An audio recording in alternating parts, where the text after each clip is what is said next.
Recording? Yes, sir. Okay. Listen, well, good afternoon, everyone. My name is Oswaldo Mestri. I am the Director of the Division of Citizen Services, and welcome to our block chat that we co-host with the Board of Block Clubs. And, I'm, again, the Executive Director of the Division of Citizen Services. It's my honor to kind of co-host this block chat. We have been doing these block chats. It's been, now we can say years, right? Since the inception of the coronavirus that affected not only the city of Buffalo or COVID, it affected the world. And it challenged us to make sure that we were communicating in a different type of way, but we were being very purposeful and deliberate about how we were communicating. And I'm proud to say in Buffalo, we made sure that we were communicating, and this was just one of the channels that we did that. We found out that folks wanted to have more information, but we also found out that I'm going tonight. It's Good Friday, I fast. Miss Bondi, Thank you.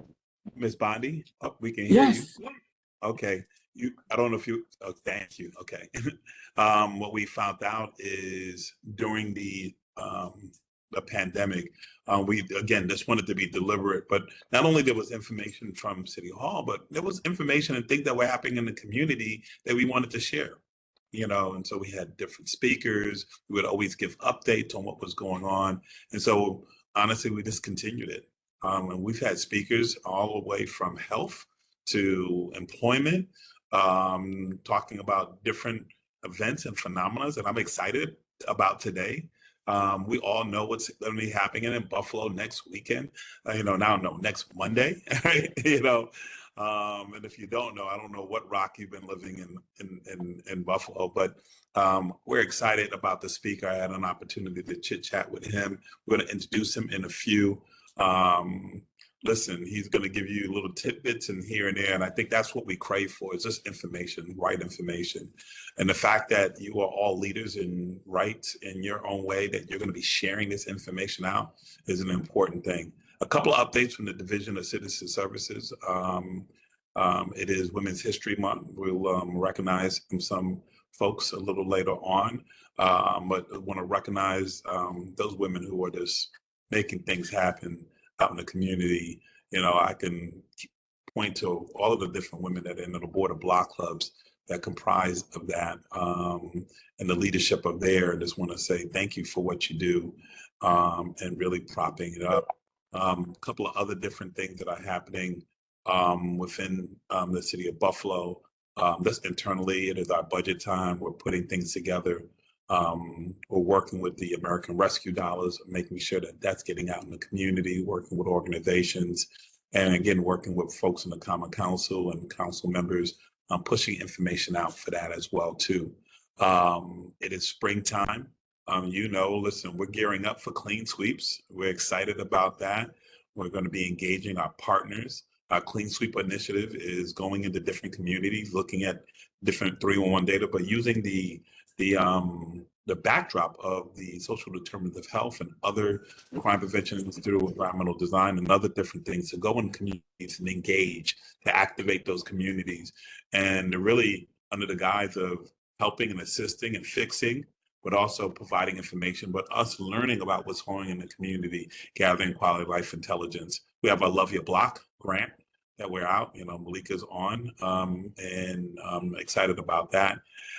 And we have our AmeriCorps Vista program that we're doing, and then doing things with volunteers in the community. We have a special announcement that we're going to be making with TOPS with our clean sweeps, where they're going to be coming out into a community to help, to kind of activate volunteers and do a lot of things. And that's with TOPS, and along with some other corporate sponsors that we're going to be having in the community too. And lastly, we're very close. We've been pretty quiet, but we've been teaming up, and we've been putting a new 311, an upgraded 311 system. The system that we've had, great, lasted as well. It's been about 15 years. Common Council and the mayor put money aside in last year's budget. We have been operating a 311 system, but also building that up. Shout out to Tiana and Fleming, who's our knowledge-based coordinator, and also to Bob Krutinger, who's been putting that together. We're going to have a new app, state of the art. We're going to be utilizing AI. The system is going to be very intuitive. We'll probably have one of the best, if not the best, 311 systems across the country because we've been working with people in the community. Shout out to Debbie and to Dr. Cortesia for helping us out, kind of picking their brains. And we're going to have another kind of session. I'm actually going to probably do a pre-launch. I'm going to tell you this. I'm doing a pre-launch with the Board of Block Clubs about what we're doing with the new 311 system, meaning that you guys will find out more first. And then, you know what, if there's people in here who are not part of the Board of Block Clubs, we'll invite you to the party too, because it's really about pushing that information out. So that's our update a little bit. I'm going to pass it over to Nicole. And then after Nicole, I'm going to introduce our speaker. And yeah, Nicole, how's it going? Thank you. So that's pretty good. I'm going to share my screen real quick and go pretty fast so that we can give our speaker time to get through all that he has to share. So let me know when you guys see my screen. Okay. Yeah, we can see. Okay.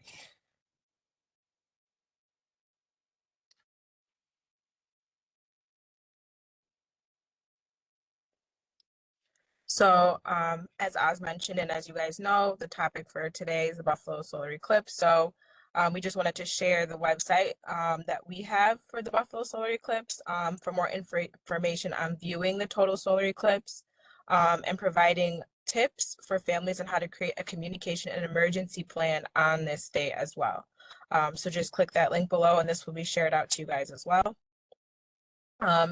Eastern season at the Broadway Market. So this is just a little bit of information on that. Runs from March 16th to March 30th. The different days that you can go there and see the Easter Bunny. And the market is closed actually on Easter Sunday and it opens the following. Just reminding everybody who didn't sign up for Buffalo Alerts to please sign up for Buffalo Alerts ahead of course, April 8th. So you can receive our public service announcements and you can text us to text and receive by texting Join Buffalo Alert to 30890. Bulk spring trash collection is going to be in. So the first district is going to be Ellicott District. Collection is going to start April 7th. And so, of course, obviously we do have what bulk trash is limited to. So please pay attention to that. And then there is the 2024 tire drop-off schedule as well. And you can find all this information also online at the City of Buffalo website. So just a few citizen service announcements, which Director Mastery already mentioned. Love Your Block is underway. The application for the Love Your Block grant has been out and the apps are due April 5th. We are still looking for AmeriCorps Vistas. So if you know somebody or if you yourself would like to apply, we are still welcoming applicants. And then the Great American Cleanup is beginning. So you can register online or you can call 311 and we'll put more information about that out and you'll hear more about that as well. Clean sweep season, of course, as Waldo mentioned, is beginning soon. So look out for that if you're interested in finding. You'll contact the Save Our Streets coordinator and his information will be in the chat as well. Just from those who have sent them in. So the Buffalo Common Council is presenting the Buffalo Money Mastery free financial literacy workshop. And so you can find out the information here. The date is today. And so they have free courses offered and you can visit the website at buffalomoneymastery.com as well as there is coffee and conversation with mental health consultants. And so this is March 26th, April 30th, and May 28th. And they're going to talk about joys and challenges of unique work-life settings and support. And so you can register for these 3 sessions by calling the number on screen. And then just a few resources to share. These will be shared out afterwards as well. We received for the solar eclipse. Obviously, about planning ahead, locations, choosing safe locations, schools and businesses, warnings that are important during the solar eclipse, encouragement from a few different places to stay home if possible and avoid non-essential travel, and viewing the eclipse safely using standards that meet the ISO guidelines, and checking the weather. So you can scan this QR code, and it should talk about, stop sharing. Hello, you guys hear me? All right. Yes, we Okay, can hear you. Can't see your so it screen. says that We can hear You you, can but see your my screen is not available, Nicole. okay. Basically, we were this just talking about a little bit about the solar eclipse and different different warnings and things to share is going to talk about today. So I think that's probably the most important thing, and he will share these exact same things, as well as I'll share out these flyers to you guys, and they will be posted on our actual Facebook as well, and then shared to Debbie so that they will be on the Border Blocks Facebook so you guys can see them as well. So either way, you guys will get these flyers with all of the pertinent information you need about the solar eclipse. I'm going to turn it over back to you so you can introduce our speaker. All right, thank you, Nicole. Thank you very much. A lot of great information. Let me introduce our speaker and give him, and he actually brought a team. It's always good when you kind of, as I was talking to him, I wanted to do the formal thing and I wanted to call him Dr. This. I wanted to, whatever. He said, listen, I'm just a guy that likes to look up and see the stars and talk about it. And I think that's what he's going to do. Born and bred, grew up in Perry Projects, grew up in the East Side, went to various schools here in Western New York, and really, the sky and the stars are his thing. But he is an authority. He is the president of the Buffalo Astronomical Association, and has relationships with everything. So his name is Mike Humphrey. Mike, thank you for coming on. This is a relevant topic. I'm going to give you the floor, and you know what? Do your thing.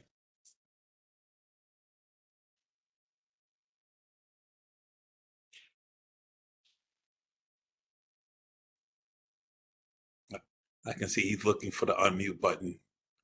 Yeah. Dan, he did talk about you too. Oh, yeah. So it should be right next to the stop video. Oh, there he goes. Oh no, oops. There, Oh. did that work? It worked. Excellent. Yeah, I lost all the controls at the bottom of the screen. I don't know what happened to them because I wanted to go in and for some reason during the share. And anyways, thank you very much. Please. My name is Mike Humphrey. I'm the president of the Buffalo Astronomical Association. I'm the chairman of the Northeast region of the Astronomical League. I'm also a NASA Partner Eclipse Ambassador and one of the co-founders of the Buffalo Eclipse Consortium. And I also want to introduce one of my friends here. This is Dan Marcus. He's the observatory director, and he'll talk a little bit about himself real quick.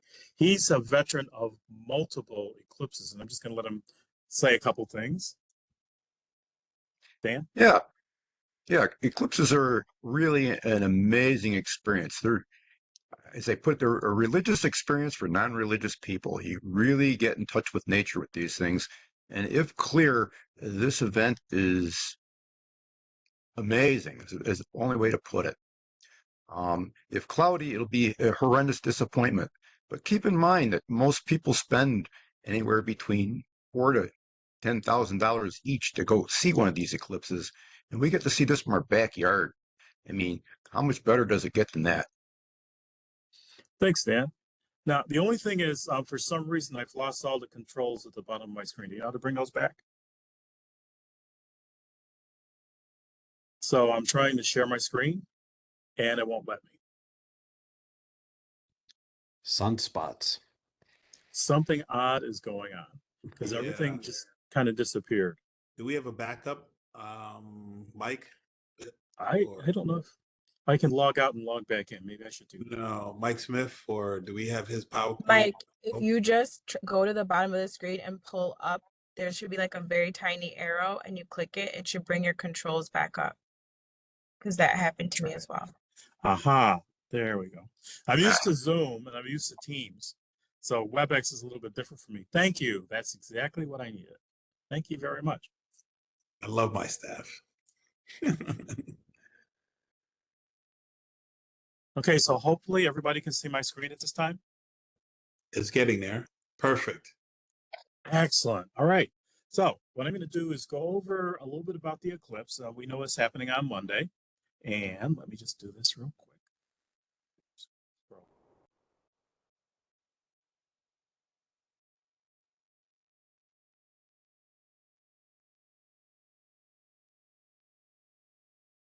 Don't know why this doesn't seem to like us. Let's do this here. Yeah. It's like this at the observatory too when I try to take pictures of things. Things always seem to go south when you least expect it. Okay, I think it's starting to work now. You're Okay. into it now. It says total solar eclipse. What is an eclipse? That's what we should be saying? Yes. Okay. I think what's happening is it's just buffering a little bit. And once we catch up to the buffer, then we'll be fine. So I think we're good, Ralph. So let's give this a shot. So what I'm going to talk about is what eclipses are. We're going to talk about safety, and then we're going to talk about the sites during eclipse. So first off, what is an eclipse? It's real easy. Eclipse for us is anytime, and the best way to describe it, anytime something gets in front of something else. So we have occultations, we have transit, and all that means is that one astral body is in front of another body. Now, when we talk about solar eclipses, we're talking specifically, and this is where we kind of cheat a little bit. We put a name on it, and the eclipse tell you what's being eclipsed. Obviously, solar eclipse is the sun, lunar eclipse is the moon. And then we just have different things so we can go back and forth. And then we understand. I mean, it's actually really simple when we look at it, but this is the cool piece. Why do we have eclipses in the first place? A lot of this is based, and there's a show now called the three-body problem. It's actually based on three bodies. We're in a particular spot, the moon's in a spot, and the sun's in a spot. The moon is in orbit around the Earth, and it's about the same plane as the Earth orbits the sun. Now, the cool thing is that the moon and sun are approximately the same size in the sky because the moon is significantly smaller than the sun. Because the Earth is smaller, it takes 109 Earths across the face of the sun. And the moon is smaller than that, but in the sky they look the same because the moon is 400 times smaller than the sun. It's also, the sun is 400 times further away. Because of that ratio, they both look like they're the same size. And because of that, when the moon is in the right spot, it can completely cover the sun. Total eclipses can occur only during new moon. So we talk about eclipses being rare. They can occur 12 times a year, but they don't. And there's a reason for that we'll talk about in a second. The lunar eclipse occurs 2 weeks before or after the solar eclipse. Now, this year on March 25th, we had a lunar eclipse. If you missed it, don't worry. It was not that impressive. It was just a little darkening. If you knew what to look for, you could see it. Otherwise, it would just look normal. Normally, during a lunar eclipse, the moon turns red. It's really cool. This year, like I say, it wasn't that exciting. But in the upcoming years, you may be able to see something a little different. Now, the moon, and we know this, is moving further away from the Earth. So by a very tiny amount, because the moon moves out and then comes back. And so it moves out, and sometimes it doesn't come back as much. So eventually, what's going to happen is we will break that 400 ratio. Once that 400 ratio is broken, the moon will no longer completely cover the sun. And once that happens, all our eclipses will be what we call an annular eclipse. Now, we know that's going to happen in about 1.2 billion years from now. So everybody should mark your calendars and get ready for that. Now, has everybody ever seen this illustration? It's the one that we usually show, showing the sun, the moon, and the Earth, and how the Earth is in a orbit, how the moon is in an orbit, a circular orbit, and how the shadow touches the Earth. Having shown you this, I want you to forget about it. This is what it's more like. Earth is on it's actually 23-degree tilt. The moon is also tilted. So instead of being flat on what we call plane elliptic, it's actually 5 degrees. It's either too high or it could be too low. So if the Earth was in a flat plane and the moon was in a flat plane, we have eclipses every year. But since they're not, because of where the moon is, and because the orbits, as you can see, are elliptical, they're not actually circular. And the moon also is a circular orbit. It allows it to move in and out Sometimes the shadow falls away, sometimes it falls on the earth. So you have to have a very specific set. So we need to have the moon in the right spot. We need to have the right spot of the orbit. We need the earth to be in the right spot and the right distance from the sun. We need the right spot on the earth to be up so they hit that right exact location. And since the earth is mostly water, most eclipses occur over water. So that's why this eclipse that we're seeing is very, very rare and it's very special. Now, just going to touch on this really quick. There's a couple types of solar eclipses. Now, you'll see everybody gets a partial eclipse. You know, you get one, everybody gets partial. When we have an eclipse, all the partial means is that the sun is partially covered by the moon. Not very exciting. It's actually kind of cool, but it's not the best thing to see. You just, when you see it, it's amazing, but not as amazing as totality. There's the annular eclipse, and I mentioned this. Now, in this photograph, this was done by NASA. You can see the moon is slightly further away from the Earth and doesn't completely cover the sun, and you get to bring a fire eclipse. This one is totality. This is the moon completely covering it. And one of the hallmarks of this, and I don't know if you can see my cursor, but is this part here, which is the corona. So you'll be able to see the corona, and this is the only time during the eclipse we can actually see this phenomenon. This is a hybrid. This is, some people get a hybrid eclipse where they have a total eclipse and they have the annular eclipse at the same time. And it just moves in and out so they can see that. Now, the last time Buffalo had an eclipse, we did some research on this. Buffalo was incorporated as a village, not the city of Buffalo, but the village of Buffalo in 1804. In 1805, this is what Buffalo looked like. And in 1806, we had an eclipse. Just so everybody knows, in 1813, the British burned Buffalo down and destroyed all the records. So we don't know exactly what happened during this time frame, except from records from other locations. And the next time this happened was in January of 1925. So just about 120 years. This is what Buffalo looked like 120 years.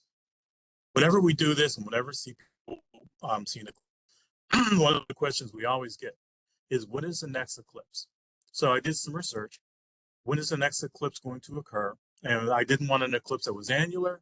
I wanted a total eclipse, and I didn't want one that occurred over land. So the next eclipse is going to occur 2026 in Greenland in August. And then it says, no, when's the next eclipse in the US? Well, that's also easy. 45 southeast. This one's going to start in Florida and head up the East Coast.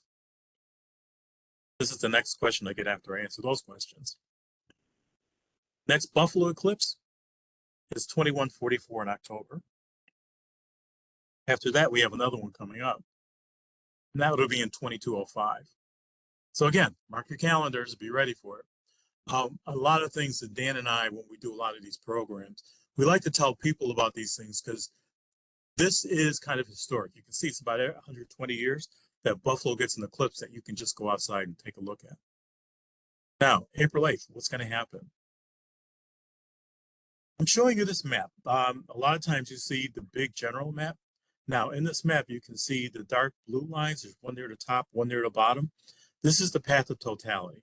And so what I need you to imagine is a circle. It's a circular shadow going across the United States. And look where Buffalo is. You see how it cuts Buffalo right in half? That's called centerline. Centerline is special because Buffalo is the only major metropolitan city that's on centerline. You see where Rochester is? Rochester's in the path, but Buffalo is the only place that's on centerline. Centerline gets you the maximum amount of eclipse, which is 3 minutes and 46 seconds. This is why people from all over the world are coming to Buffalo, because they want to experience it, but they want to experience it and experience the totality, and they want to experience the longest period. Pretty cool, right, guys? Brought this in just a little bit closer. So you can see the red line going through South Cheektowaga, but you can see all these other areas. These get in between 2.5 to 3 minutes of totality. So when people ask me, where's a good place in Buffalo to see the eclipse? I tell them, everywhere. You can just go out your backyard. Just go and take a look. You just have to know a couple of things and how to be safe, and we'll talk about that as well. But everywhere is a good place in Buffalo to see the eclipse. Now, how can you view the eclipse safely? We want to be safe too. So first things first, I'm going to go over a couple things I don't want you to do. Don't look at it directly. Now, the sun is not different on eclipse day. Actually, the sun is not nearly as bright because there's something blocking it. But what happens is you are different.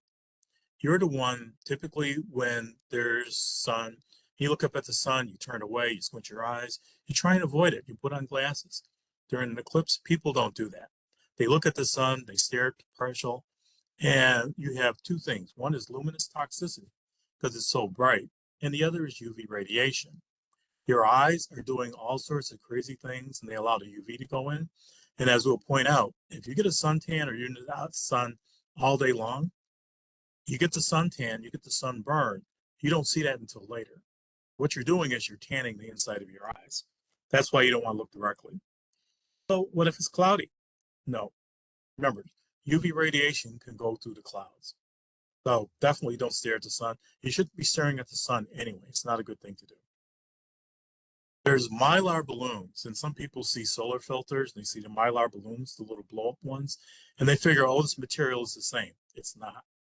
Mylar balloons does not offer the right amount of luminance and the right amount of UV protection, so absolutely don't use these.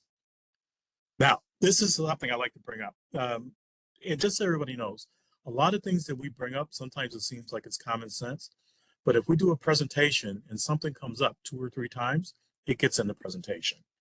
So some people have telescopes, and they're older telescopes. In those telescopes, what happens is they have these sun filters, and they're little glass filters, and you can tell they're in a little container. It says sun along the outside. Here's the best thing to do with those sun filters. Take it out of its container, go over to the nearest trash can and put it in there. Those things are definitely unsafe to use. They go in after the light train. They tend to be affected by the sunlight. They have a tendency to crack, and in some instances, we heard about them exploding. So definitely, if you got an old telescope with a sun filter, get rid of it. Don't use that at all.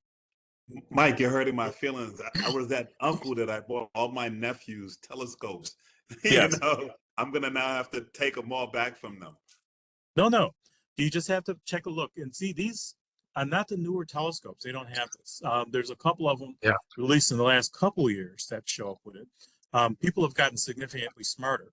But what happens is during an eclipse or any type of event like this, people have telescopes that are up in an attic, and it's been there for a while. And they figure, oh, well, I'm going to look at this through the telescope. And they take the telescope out, they take the filter out, and they put it on.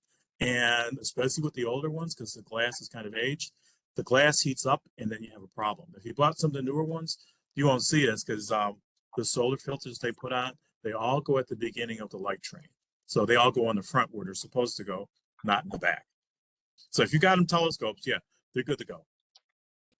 And you want to make sure that you have the proper solar filter. And we can always help you with that. You can go to our website. If you want to ask questions, we can show you how to put all that stuff together. Okay, sunglasses. You want to bring those up. Sunglasses are not, well, sunglasses have 2 problems. First off, they're not dark enough, and they never will be. But the other thing is they don't provide the right level of UV protection. What you do when you put on sunglasses, and here's the biggest problem with sunglasses, you put them on, and because it makes things a little darker, it dilates your pupils. Your pupils are dilated now, and it's allowing more UV light to come in. That's a bad thing. So you definitely don't want to use regular sunglasses. Looking at the sun, just a real quick look, that's fine. But looking at the sun in a long extended period of time is absolutely, you don't want to do that. And don't forget, the sun is not different. You're different. You're doing different things. Typically, you're not going to be staring at the sun. Typically, you'll be just driving by and you'll try and look away from it. Okay, so how can we safely view the eclipse and some, all the doom and gloom? Solar eclipse glasses and viewers made by established suppliers. In the United States, there are 3 established suppliers of solar eclipse glasses and solar eclipse film. Rainbow Symphony, American Paper Optics, and Thousand Oaks. Out of those 3, Thousand Oaks primarily makes filters, and they make filters for telescopes, binoculars. Thousand Oaks is really good. They started making eclipse glasses now. The other 2, we primarily deal with American Paper Optics. In the past, I've worked with Rainbow Symphony, so I know that I'm getting glasses from a reputable source. And I'm going to talk about this, and I'll bring up this a little bit right now. There's some fake and counterfeit glasses hitting the market. And we've been hearing about this for a while. It happened in 2017 and it's happening again. So I'll tell you a couple ways to tell, which ones and when you get good glasses and stuff, just to make sure you don't want glasses that don't work or they're unsafe. We bring this up, number 14 welder's glass. If you're a welder or know someone who welds and they have a number 14, you can use that. And it's additive too. So if you have a 10 and a 4, if you have an 8 and a 4 and a 2, that gives you number 14. But you don't need to go through this. It's kind of expensive to get. And if you're a welder, you can use, and I just want to bring this up as actually a don't. The instant on, like for MIG welding, because the light changes so quickly, some people use those helmets and they darken up, but sometimes they turn off and they lighten up when you least expect it.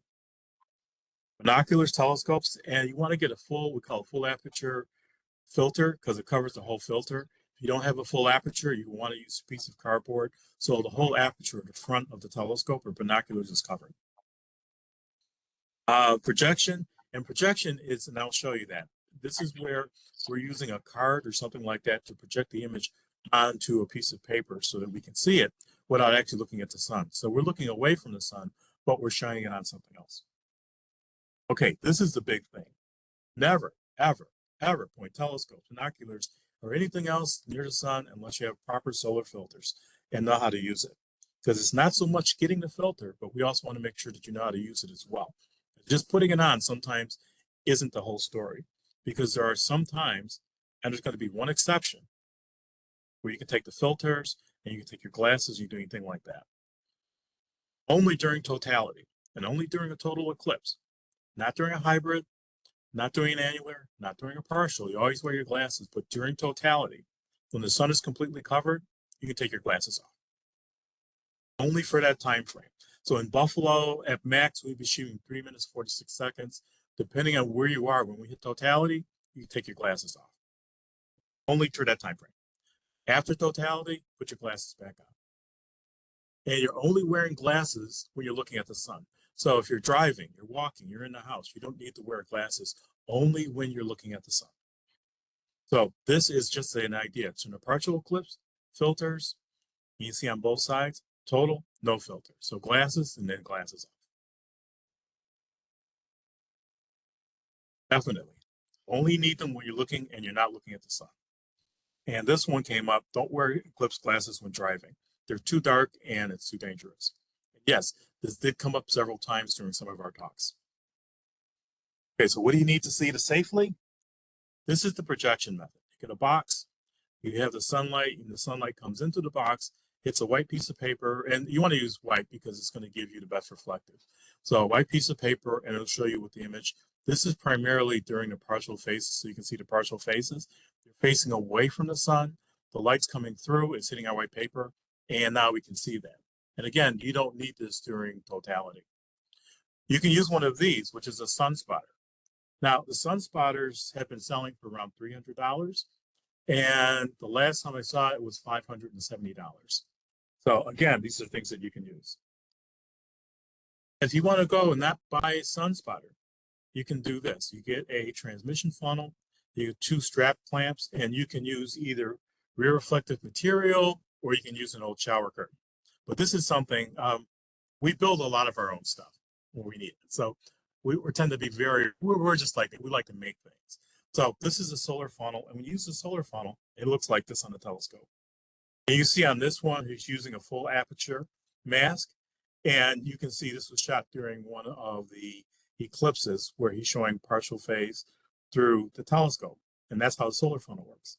What's nice about this is if you have a party, you have a lot of people who want to see something, this is the way of letting people, or a lot of people, see a telescope without everybody bunching up in front of the telescope or trying to look at the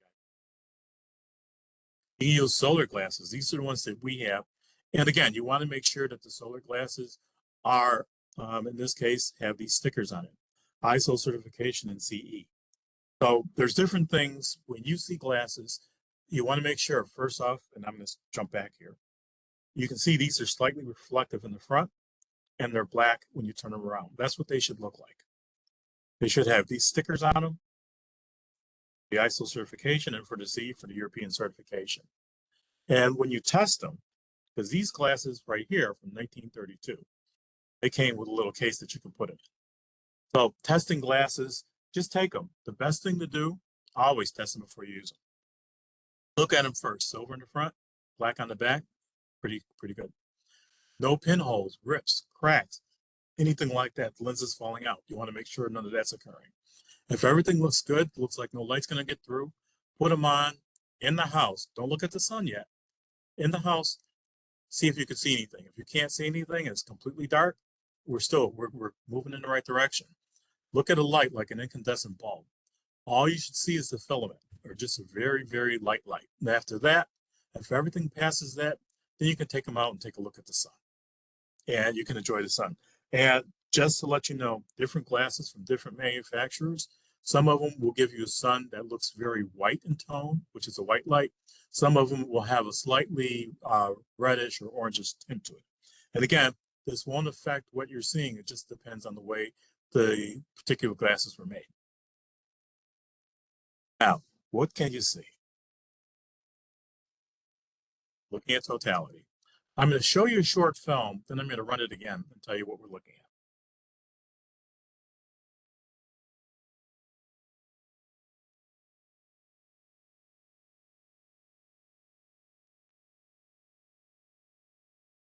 And this is what it'll look like when we go to totality.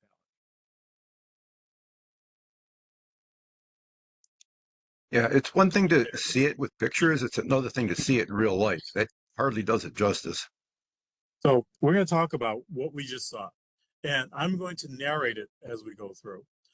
One of the things that happened is just before the moon covers the sun, you're going to see a ball of light. That ball of light is called the diamond ring.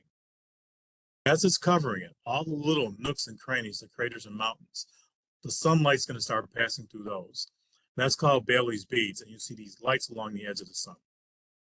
I'm sorry, lights along the edge of the moon. Then when it's completely covered, you get the corona. And if you look around the corona, look around the edges, you'll sometimes see solar prominences. So I'm going to run it again. This time I'm going to narrate just a bit. So there's the diamond ring in the lower corner. We're now looking at Bailey's beads right there. And at this point, you can take your glasses off. And when you take your glasses off, you'll be able to see the corona. And now in this image, can you see on the edge, there's a little bit of fire? Those are solar prominences. The size of those prominences, you could probably put maybe about 5 to 10 Earth-sized planets in there. Here's Bailey's beads again, the diamond ring. Now, when you see Bailey's beads again on the other side, it's time to put your glasses back on. Or as a rule of thumb, if you have your glasses on, when you can't see anything in your glasses, you can take them off. Remember, when you're looking at the sun, you're wearing glasses. So if you're in a group, if you're not looking at the sun, you don't need to have your glasses on. So if you're having a picnic, you're walking around, you definitely don't need to wear your glasses. And again, this is something that we've gotten from different people. So that's what the diamond ring looks like. That's what Bailey's beads look like. Now we're going to get a couple of special surprises too on Eclipse Day. I'm showing you this one, and Dan is here. Dan shot this image, and I'm very impressed with it. And he knows that I put this in here. And the reason I'm showing you this image is this is the image that most people see. And what Dan did, and he could probably describe it a little bit more later, but he overexposed the image to get, now the sun is behind the moon. The sun is usually lighting the moon for reflective, but this time there's light hitting the earth, and it's going to hit the moon, and it's going to light the earth moon, what we call earth shine. And when that happens, that's what you get. So usually you don't see this. Most people don't show this image, but you can see these two images were done around the same time to show you what earth shine. And this is what the moon looks like in just earth shine. So the sun's behind it, and it's lit from our light. Right. That's what actually it looks like. That's what it looks like in binoculars, because I actually was watching the totally eclipsed moon with binoculars. But if you use binoculars during totality, you do have to be careful that when the moon slides off and you start getting Bailey's beads, you don't want to be looking through your binoculars at that time. So you do have to be careful. But you can't see the craters on the moon, and those red prominences hanging off the edge are very impressive in binoculars. That's right. Hey, Mike, I have a quick question from Bill. Yes. He said, and I think you alluded to this, it said, what can we expect to see or experience if cloudy in Buffalo? We'll do this and I'll get back to that. How about that? Okay, Because not a I'll problem. show you the stuff that we can see, and then we can Okay. kind of talk about that. So, yeah. Great. Right. So Yep. another thing that's And going to I've happen. seen it, so I can help out. This gives you an idea. And again, I don't know if you can see my cursor, but the eclipse is right there. And we're going to have planets out. Saturn and Mars. Venus is just going to be just on one side. Jupiter is going to be up here. Uranus, Neptune, and Pluto are going to be out there. Now, Uranus, Neptune, and Pluto, you're going to need a telescope to see those, but they're going to be available. They're going to be out. Mercury, you might need a telescope, but just to let you know, the eclipse is here. Mercury's right there. It's nice to know where it is. You probably will need a binoculars or telescope for that because it's very small. But look for these. Now, this over here, this is Orion. And you might see Rigel, which is one of a bright star, and Betelgeuse, which are very bright stars. Bellatrix, maybe. They may be, and if it gets dark enough. Now, just so you know, it's not going to get dark like midnight dark. It's going to be like it looks like just after sunset. So when you get that, remember the light is going to change. Sometimes the colors will change because we're used to being up in the afternoon, being lit by the sun. And because it's lit, we have a lot of blue filter in our light. When that filter and that blue goes away, it's going to change the hue of some things that we're looking at. So again, make sure you can try a clear night, clear day, take a look and see if you can spot these planets. This is another thing. If you're on concrete, you can just do this. Or if you have a white piece of paper, you'll sometimes see fleeting shadows. They're called shadow bands. And this is caused because we're normally used to very direct sunlight. When we don't have that direct sunlight and it's coming through a slit, you see light coming from all different directions. So you know sometimes if you go into a room and there's two lights and you have two shadows, it's very similar to that phenomenon. But you'll see them moving because the moon is moving and the light's shining through some of those edges on the moon, and it's making these shadow bands run across the paper. Very fleeting. Now, this happens before totality. They'll disappear at totality, and then once partial begins again, they'll come up again. They'll start to show. These are... They don't always, Go ahead. they don't always happen, but they happen off and on and off. Yes. This is something we probably won't see. Okay, these are called lenticular formations. This is one. This is another one. They're caused by leaves on the tree. And in April, I don't think we're going to get our leaves in yet. So we'll probably miss this. However, you have a colander. You can take a colander out, and specifically a metal colander, you'll be able to see all these mini eclipses, many partialities, and they'll just shine right through the colander just like this. One other thing is expect a drop in temperature. So if the weather's nice, the temperature will probably drop about 10 to 15 degrees. I've seen as high as 20 degrees. This is something, if it's hard to see this in the city, but if you're high enough on a building, or if you're in an area that has a big horizon, very clear horizon. So if you've seen a sunrise or a sunset, you know how the horizon lights up. Well, during an eclipse, the entire horizon is lit up with that same kind of orangey yellow light going straight across, and it's the entire horizon. This is a panoramic view of what that would look like. Now, this is one we didn't shoot. This is from NASA, showing the shadow of the moon on the Earth. One other thing just to point out, we talked about the glasses, make sure that you're getting safe glasses and everything. This is something that only occurs that we're seeing right now. So the last time this particular path of the eclipse occurred was 340 years ago. Next time is going to be in another 340 years. So we're going to see another eclipse in 100 years, but this particular path across the U.S. only occurs every 300. So you want to make sure that you're going to catch it now. So watch the weather. Definitely the day before forecast. We want to see those. Along with watching the weather, what I'm recommending people do is go outside starting now. Go outside at around 3:15. Don't do it at 4 o'clock because it won't do anything. But around 3:15, go out and see where the sun is between 3:15 and 3:20. Because you want to know which way it's moving, which direction it's going to go. You might see the moon. Don't worry about the moon. The moon's going to change dramatically, but the sun's going to be in pretty close to the same spot. But definitely watch the weather. So about 3 days out, we should have an idea what kind of weather we're going to get. But again, this is Buffalo, so Yeah, your mileage may vary. Be as close to center line as you can. Now, we're actually pretty good because most of Buffalo is pretty close to center line. But just make sure that you're someplace clear so that when the eclipse occurs and totality occurs, which is what we're really looking at, it's not behind a tree or a building or power lines or anything like that. I want to make sure also that you're someplace safe. So if you have to move, you're not stepping into the street or into a parking lot that has active traffic. Plan on traveling to clear areas. Now, as far as traveling, it may be kind of difficult. We're expecting about 1.5 million visitors because we're centerline. Also, people coming across the border. Dan and I and several people went to a Erie County emergency preparedness meeting. And one of the things they talked about was traffic and what they're going to do to control traffic, because most of the people coming to see the eclipse here are going to be leaving the same day because there's no hotel rooms. Because of that, traffic is going to be crazy. So you want to make sure that if you're going to go someplace, plan on being there early. You want to be settled by 2 o'clock, and absolutely by 3 o'clock, you want to be where you're going to be. If you're where you're going to be at 3 o'clock, at 3:20, 3:18, the eclipse starts.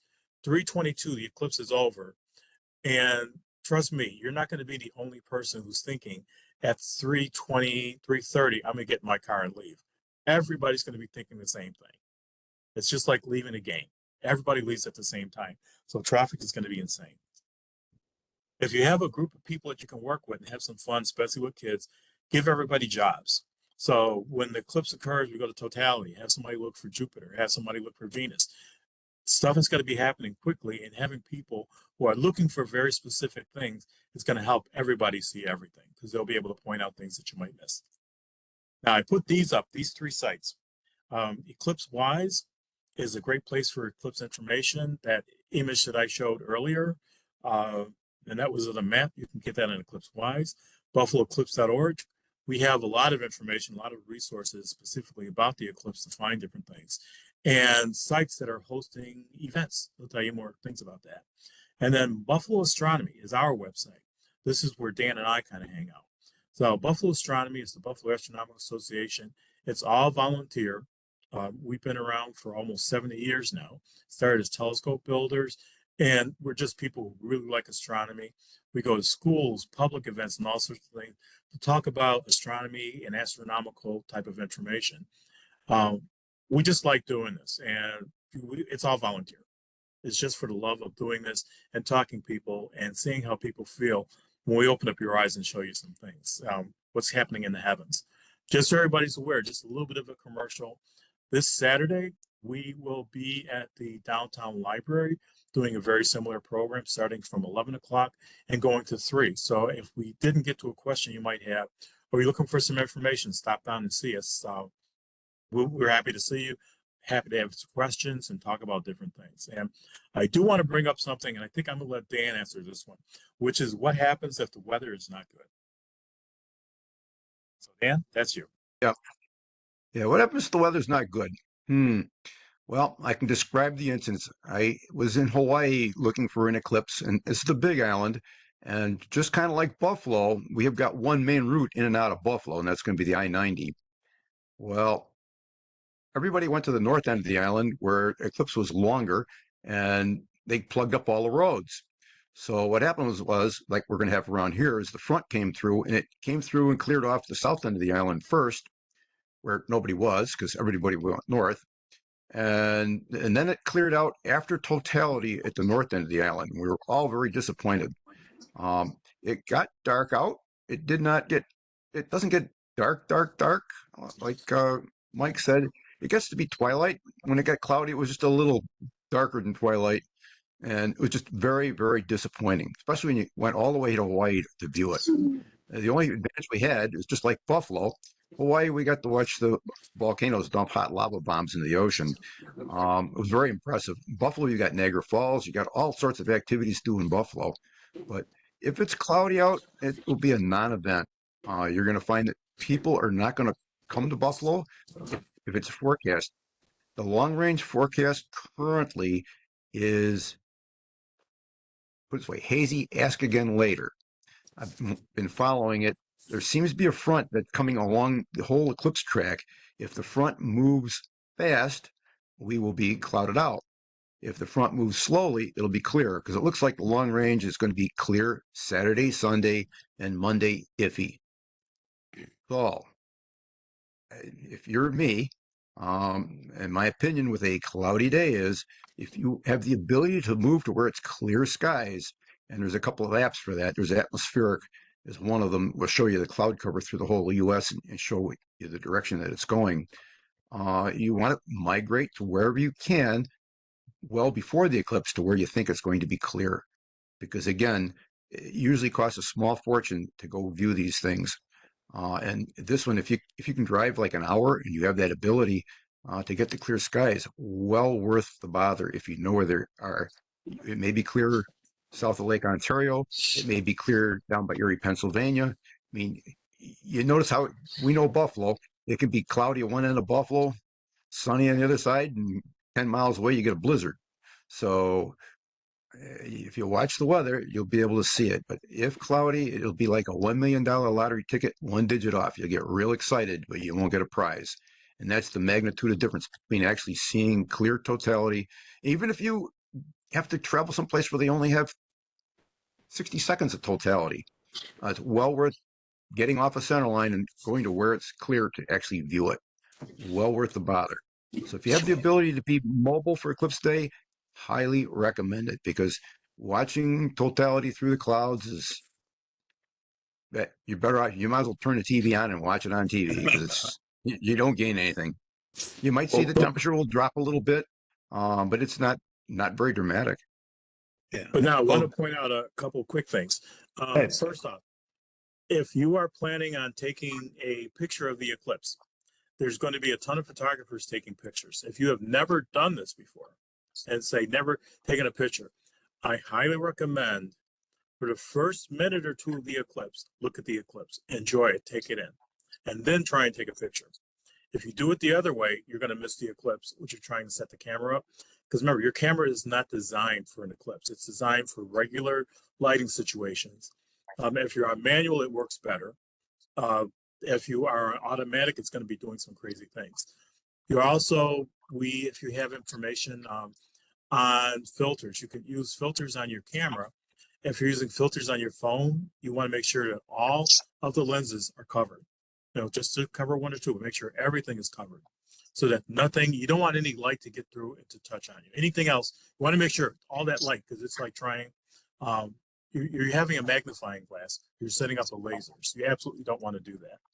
There is an app and it's on Android and it's on iPhone and it's Solar Eclipse Timer.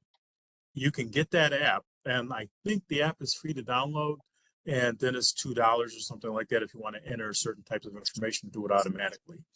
But the advantage of that is there's a robotic voice that's telling you, once it knows where you are, because it knows the information where you are, it will tell you what's occurring. Like at your 50% partiality, when Bailey's beads occurs, when the diamond ring occurs. And it'll tell you that, so you can hear that in the background running. And if you've never done that, again, some of those apps are very, very helpful. Well, the other fact of life is if you're viewing the eclipse, you can tell when totality starts because providing it's clear out, you watch the sun turn to a thin crescent. Then when you can't see the sun anymore, time to take the glasses off. And when you start seeing bright beads of light form on the other side of the sun and you see that diamond ring form, you know it's time to put the glasses on. I mean, I've done all my eclipses, and there's been 4 of them, without an app. So it's very easy to do without ruining your eyes if you're paying attention to what you're doing. It's advantage. Now, someone mentioned in the chat about taking pictures. If you go to Fred Espinak's site, that's Mr. Eclipse or eclipsewise.com, both of those will work. They give you tables on what exposures to use to photograph the sun and what lenses to use and what you can expect. It is a high dynamic range image. I learned from my first eclipse, I started at 1,000th of a second, work my way down to about 2 seconds, and then start over again. And then when you get done, you examine your images and you put them together to form a high dynamic range image of hopefully something that works. So it's easy enough to photograph the eclipse, but don't waste time. Yeah, I'm gonna throw it back to you. So if there's any questions, yeah. Listen, Listen, Michael, thank you. Dan, thank you. I know one thing. If I'm not, I probably will be working, but I may be going over to Linda's house because Linda looks like she knows what she's doing. She got the little camera things here. If you go on a chat, we put down all of the different websites. The city of Buffalo has a website.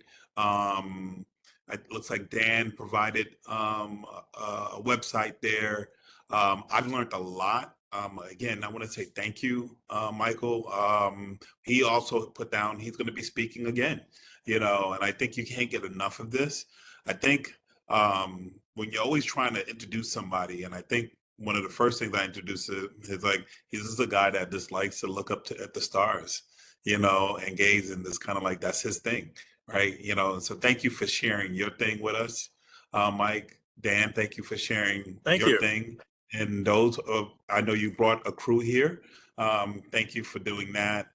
It's important. This is a group that is active, that will share this information out with their members on their particular street. And I would encourage that to do that. Listen, Linda is taking it to another level. She's like, Bill, she's going to be on the rooftop at 1088 Delaware. Oh, okay.